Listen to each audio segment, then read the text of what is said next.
primeiro lugar, meu nome é Alessandra e eu vou apresentar o artigo A Pandemia e a Telemática no Ensino Superior. Bom, já iniciando, todo mundo concorda, acho que todo mundo concorda, que a disseminação das novas tecnologias da informação e comunicação em vários âmbitos da vida tem tornado mais comum aquela ideia da telemática em diversas atividades rotineiras, cotidianas. Dentre elas, ensinar e aprender, ou, como eu prefiro qualificar, conhecer e produzir conhecimento, para dar aquela lembrada de que os lugares, os contextos de ensino devam ser mais do que só reproduzir conhecimento, mas também produzi-lo. Bom, e daí vamos pensar em três grandes questões que eu vou debater aqui no artigo. Uma delas se refere propriamente à qualificação dos professores para trabalhar com as novas tecnologias. A segunda que eu destaco é a questão da infraestrutura tecnológica que a comunidade acadêmica tem que ter, tem que contar, né, para poder usufruir dessas novas tecnologias. E uma terceira questão é a questão das formas de interação que a gente pode criar e que a gente está criando para o uso da tecnologia na educação, tanto presencial quanto na educação à distância, na EAD e naquela modalidade que era a dita semipresencial, que a gente está aí conceituando como a educação na modalidade híbrida. Seja qualquer uma dessas modalidades, o fato é que falar informação para as tecnologias implica um caráter didático para esta formação. Implica também domínio de propósitos e conteúdos específicos. Também capacidade para interagir com os alunos e orientá-los na direção de aprendizagens significativas. Nesta exposição aqui, eu vou situar vocês com algumas questões importantes sobre as novas tecnologias na educação, sobretudo para a formação de professores, claro. E depois eu vou apresentar os resultados de um estudo exploratório com professores universitários, em que eu procurei saber como é que eles têm enfrentado os dilemas do uso de recursos telemáticos, especificamente durante a pandemia do Covid-19, é claro. Bom, a partir daí, eu pretendo, então, tratar de ideias de como quebrar com as dicotomias das modalidades de ensino. Porque às vezes dá a impressão que o embate está chegando num ponto em que ficam a educação à distância, a EAD, com determinados argumentos versus os argumentos da educação presencial. E talvez nisso acabe não se ganhando nem de um lado nem de outro, né? Enfim, a questão não é essa. Dá para ver, então, que a gente tem diversas polêmicas sobre o assunto. Eu me atenho àquelas referentes a querer saber melhor o que os professores acham do uso da telemática no ensino, para começo de conversa. E a partir disso, como é que eles acham que deve ser a qualificação profissional para um uso de qualidade dessas tecnologias? Vamos pensar o seguinte, né? No século que a gente vive, no século XXI, na era digital, a gente tem percebido aí profundas e rápidas transformações, certo? Uma direção delas é a questão da qualificação de qualquer profissional, aí não só falando dos professores, nem da humanas, mas de qualquer outra área profissional, que tornou mais importante alguns adjetivos, né? Por exemplo, uma qualificação com mais flexibilidade, uma qualificação mais proativa. Não gosto muito dessa palavra, mas ela é a que está sendo bastante utilizada para se referir à ideia dessa capacidade do profissional de não se manter passivo em hipótese alguma, né? A questão da diversidade de atuação, né? A capacidade de atuar em diversidade de situações. E, finalmente, é claro, né, a questão de uma educação com capacidade mais digital, com uma integração melhor entre o mundo virtual e o mundo real, ou seja, mais híbrida. Por isso, em função dessas qualificações, Tem se questionado muito, não particularmente eu, mas dentro da questão da tecnologia na educação, tem se questionado muito os projetos curriculares que permanecem rígidos, que ainda pouco democráticos ou nada democráticos, pouco arejados, né? E que, portanto, não têm colaborado para a necessidade de mudanças que a gente está percebendo. A gente precisa encarar, então, em tudo isso, né, que há um debate paradigmático aí de fundo, né, em que o ensino presencial já não é um modelo exclusivo para o trabalho dos processos de aprendizagem, particularmente na graduação, nas graduações. A gente precisa também levar em conta que tanto na formação inicial quanto na formação continuada de docentes, é preciso saber como combinar as qualidades de interações presenciais com as interações via ferramentas telemáticas. Então, de novo, aquela ideia da interação que eu apontava lá em cima, volta aqui para a gente poder ter uma dimensão de como que a tecnologia, dentro das questões da tecnologia, a ideia sobre como trabalhar as interações é fundamental. Bom, precisamos fazer frente, afinal de contas, a um uso mercantilista da EAD, pelo qual tem se expandido propostas de baixa qualidade, que não repensam os modelos de ensino e aprendizagem e nem investem na formação de professores especificamente requerida. Eu entro aqui num subtítulo dentro do artigo que vai falar sobre impasses políticos e estruturais, para dar um pouquinho de ênfase à questão de que na base das questões não pode estar só a coisa do treinamento do professor para usar tecnologias, mas sim uma coisa mais estrutural, mais bem fundamentada e que está sustentada em políticas públicas educacionais. E lá no artigo eu vou discorrer sobre essas questões com maior qualidade. Aqui eu vou fazer uma coisa mais sucinta para a apresentação. O primeiro ponto que eu destaco se refere às tensões, hoje em dia muito fortes, acerca do uso das tecnologias na educação para servir para o desmonte das universidades, sobretudo as públicas. Este é um tema muito presente nos dias de hoje, né? Especialmente por conta do acirramento de uso das tecnologias. Bom, essas tensões todas estão resultando apenas em uma ampliação, né? Eu ia falar abertura, a ampliação do fosso entre as modalidades de ensino, perpetuando limitações, né? E na contramão de um mundo em que as novas gerações, cada vez mais, demonstram a necessidade das novas tecnologias fazerem parte do cotidiano de ensino. Então, não ajuda em nada, né? Mas afinal, como é que a tecnologia tem entrado na educação, né?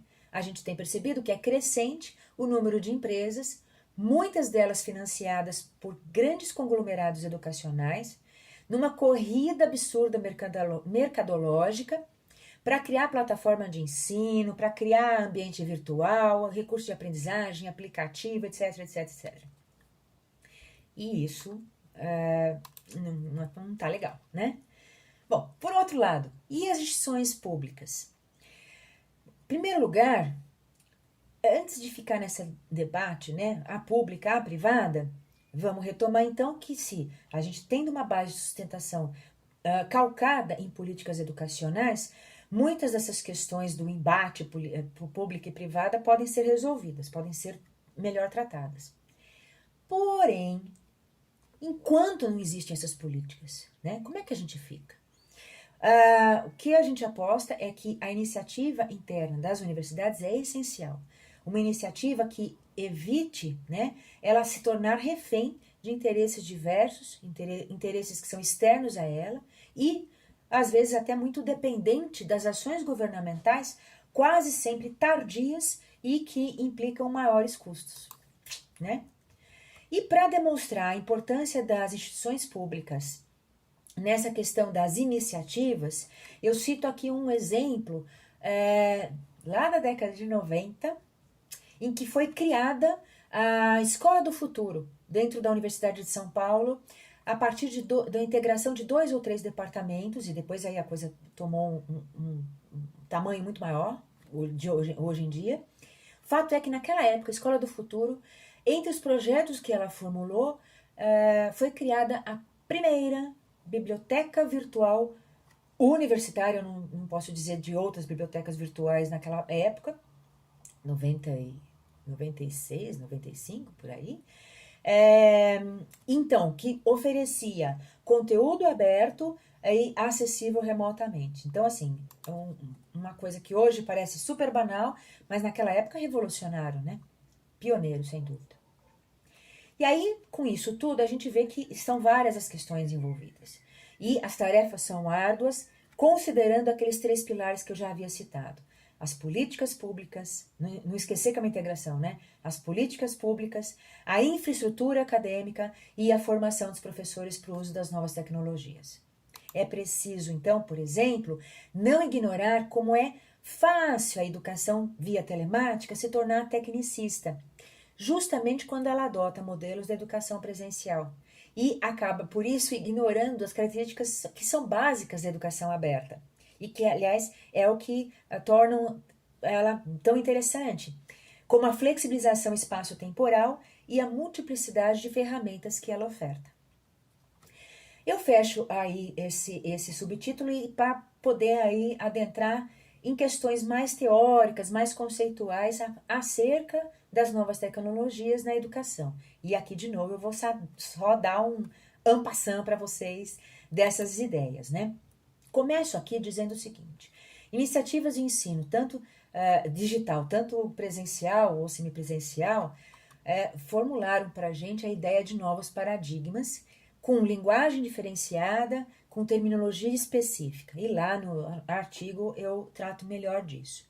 Lá também eu acabo me aprofundando em 2 grandes ideias que eu considero muito bacanas, muito centrais para a gente pensar as novas tecnologias na formação dos professores.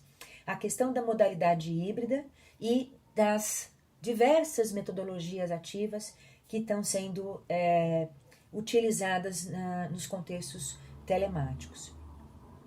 Eu discuto também aspectos metodológicos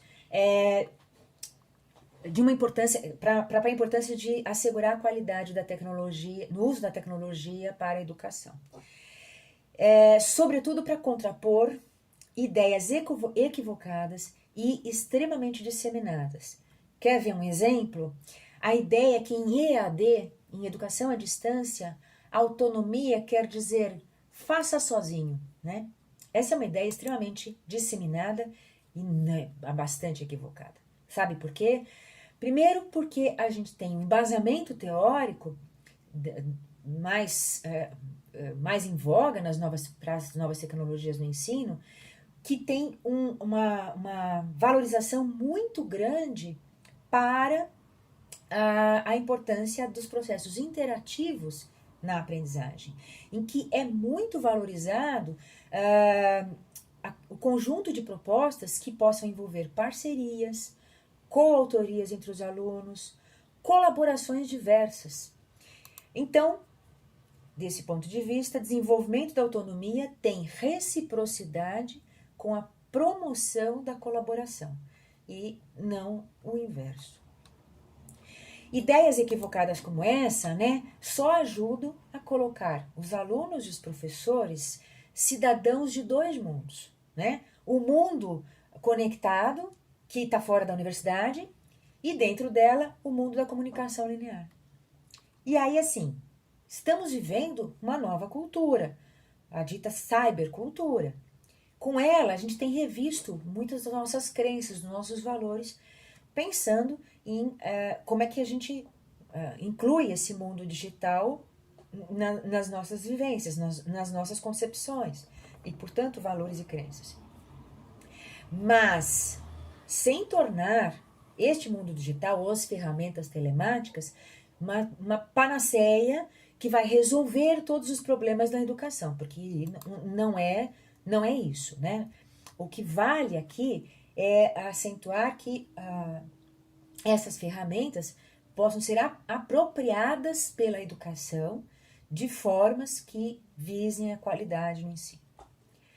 Aqui vale acentuar, que, voltando ao central do meu foco no artigo, que a inclusão digital dos professores é um processo muito distinto da inclusão digital de modo geral, né, para outros públicos. Porque a partir da cybercultura, a gente tem que pensar especificamente, dentro da área da educação, mudanças do tipo as mudanças estruturais, no caso da academia, as mudanças curriculares, os novos entendimentos acerca dos processos de aprendizagem e, evidentemente, as estratégias de ensino. Trabalhar com as novas tecnologias é trabalhar com novas pedagogias. Dentre as mudanças mais expressivas, eu cito aqui a abertura de negociação de espaços de poder, professor-aluno, né? Se torna muito maior a possibilidade de coparticipação do aluno na construção do seu próprio processo de aprendizagem. Claro que a gente tem aí um caminho longo a percorrer, as mudanças não são automáticas, muito menos mágicas, e os aparatos tecnológicos não vão fazer a diferença, mas sim o modo como os processos educativos vão se apropriando desses aparatos tecnológicos. O contexto colocado pela pandemia só incrementou o desafio. Fomos tomados a decidir o que fazer no futuro, mas não no futuro largamente, né, suficientemente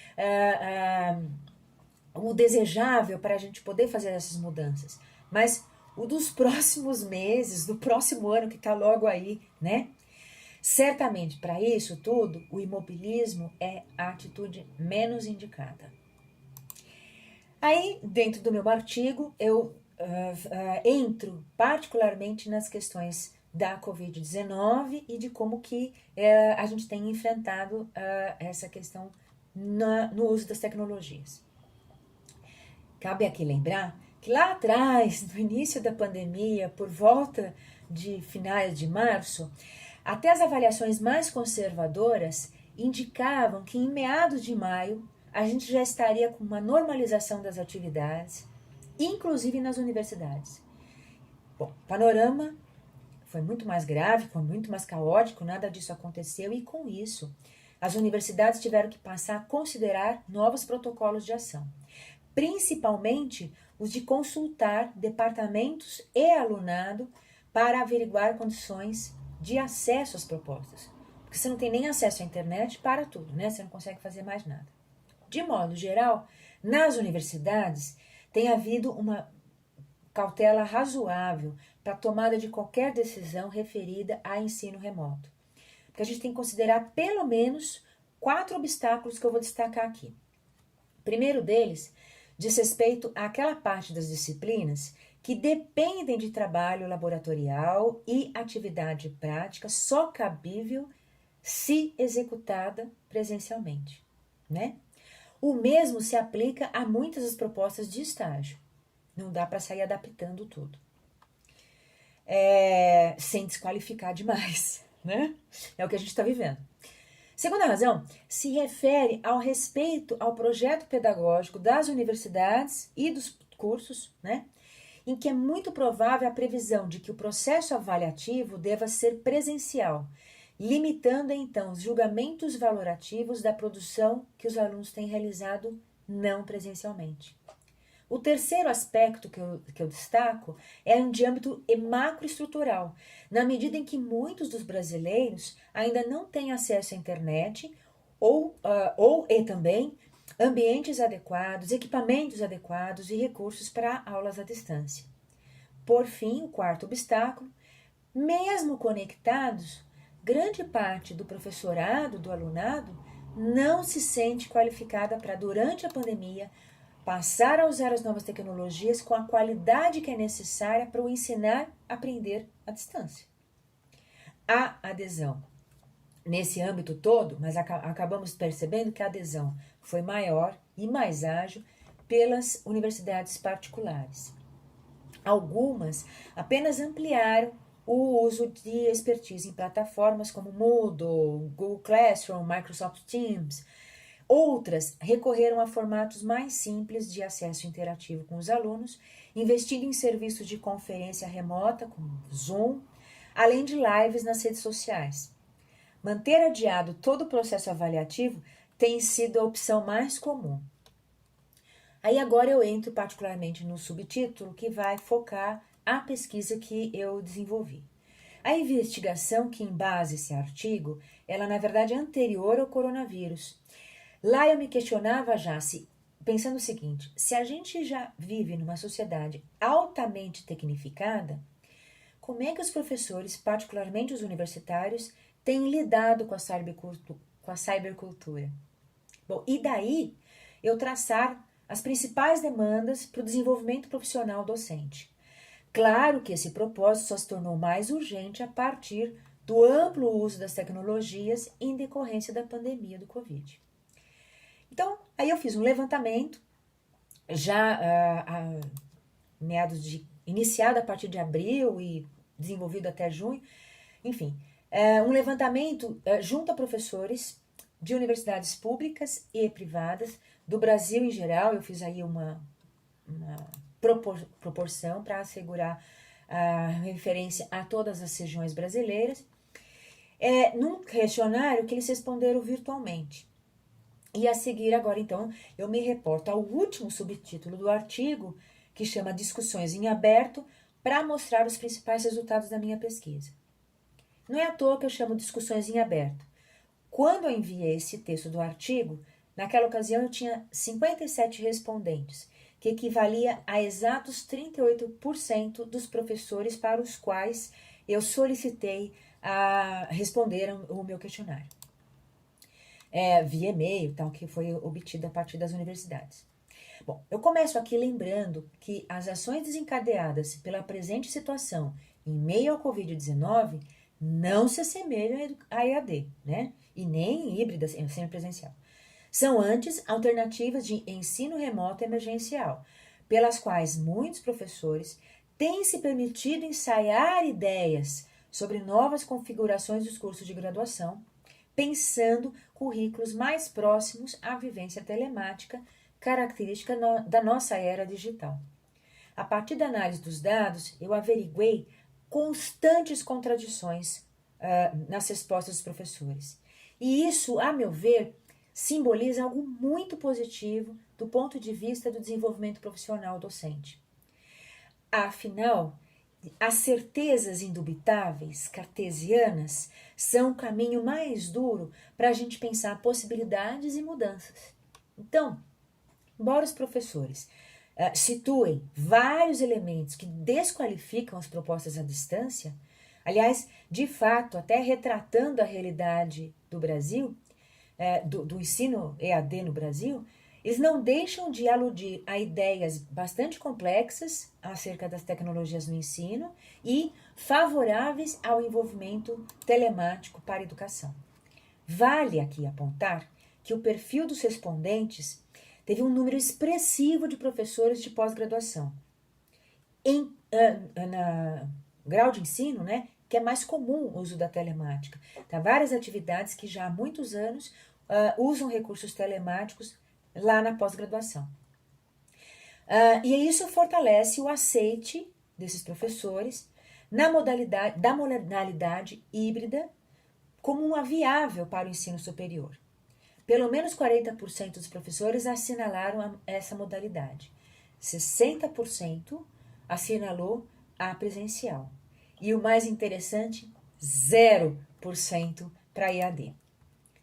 Nas questões em que os professores foram indagados sobre saberes, então, só para esclarecer, né, o meu choque aqui, esclarecer que 0, quer dizer, né, a EAD considerada bastante desqualificada por esses professores.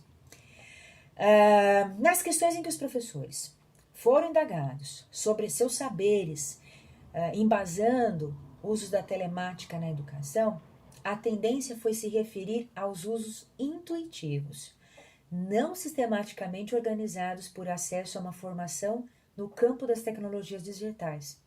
Portanto, se evidencia aqui uma importante lacuna formativa, da qual a academia, em geral, nem tem se dado conta. Mesmo entre aqueles que dizem ter participado de cursos e treinamentos, é grande o reconhecimento de insuficiências no uso do potencial ofertado pelas novas ferramentas tecnológicas. Na mesma direção, os professores que estão atuando no momento pandêmico agora, grande parte deles tem se valido basicamente de teleconferências e aplicativos de mensagens. Toda a multiplicidade de opções dos ambientes virtuais tem permanecido muito em segundo plano. Somente 13%, para dar um número aqui, somente 13% dos professores mencionam usar tais recursos atualmente, neste exato momento. Para pensar as possibilidades de formação em curto e médio prazos, é preciso lidar, então, com a magnitude das desvantagens que estão sendo construídas, que estão sendo instauradas, pelo que a gente tem vivido na expansão da educação à distância. É quase mesmo que dizer que a gente está fazendo aí, dando um tiro no pé, né? A EAD ajudando a construir uma lacuna cada vez maior desta formação dos professores. E daí toda aquela negatividade do aceite a qualquer outra modalidade que não seja presencial. Malemar a híbrida. Então, não cause estranhamento que ainda a gente conviva com pouquíssimas propostas dos professores de aprendizagem, por exemplo, simulada. Grande parte deles afirma ignorar essa possibilidade. Sejam os games ou os artefatos simulados, esses são raríssimos, como fazendo parte, né, dos recursos na formação dos futuros profissionais, dos graduandos, né? Também, em contraposição às potencialidades educativas que a gente tem com as novas tecnologias, a maioria do professorado concebe inviável promover trocas colaborativas e substantivas se o encontro dos estudantes depender da telemática. Lembra lá atrás que eu falava que essa questão é bastante disseminada e extremamente equivocada. Noutra questão da pesquisa, os próprios professores revelam que essa percepção esses equívocos sobre a EAD revelam uma percepção que se fundamenta em grande parte ao que tem se conhecido de experiências em curso no Brasil afora, fundamentadas muito mais no lucro empresarial do que na qualidade formativa. Então eu concordo plenamente com esses professores, avaliando desta forma, se as tecnologias continuem sendo mal empregadas, né? As ferramentas telemáticas vão acabar criando aí, às vezes até uma dependência, por exemplo, do nível de qualificação prévia que o aluno tem para lidar com as propostas tratadas telematicamente, em AD ou semipresencial. Igualmente, nesses casos, o papel orientador do professor costuma acabar ficando em segundo plano, ou até mesmo se anulando, né? E não é isso que é uma boa qualificação do uso das telemáticas. Por fim, importa aqui indicar que 30% dos professores se autoavaliaram incapazes ao uso das novas tecnologias e ninguém deles se concebeu plenamente capaz. Esse é um número muito alto se a gente pensar, a questão que eu oferecia para eles permitia várias respostas. Das várias respostas, 30% disse: sou incapaz. Né? Tais opiniões corroboram a maciça opção pelo uso de recursos mais elementares, como os aplicativos de mensagens das redes sociais ou até mesmo as teleconferências. Daí então que a gente precisa ampliar o debate sobre a oferta de uma formação docente nos aparatos tecnológicos. Deve ser então uma questão até anterior esse debate da formação, para que aí sim a gente possa definir as questões acerca das modalidades de ensino. Fechando a minha apresentação, eu considero que no Brasil, no futuro próximo, aliás, passada a turbulência do Covid-19, urge promovermos e ampliarmos condições aos professores para que eles possam se envolver melhor com os aparatos tecnológicos mais sofisticados, sobretudo as plataformas de acesso a ambientes virtuais, a gamificação e aos simuladores. Assim, eu fecho a minha apresentação do artigo para vocês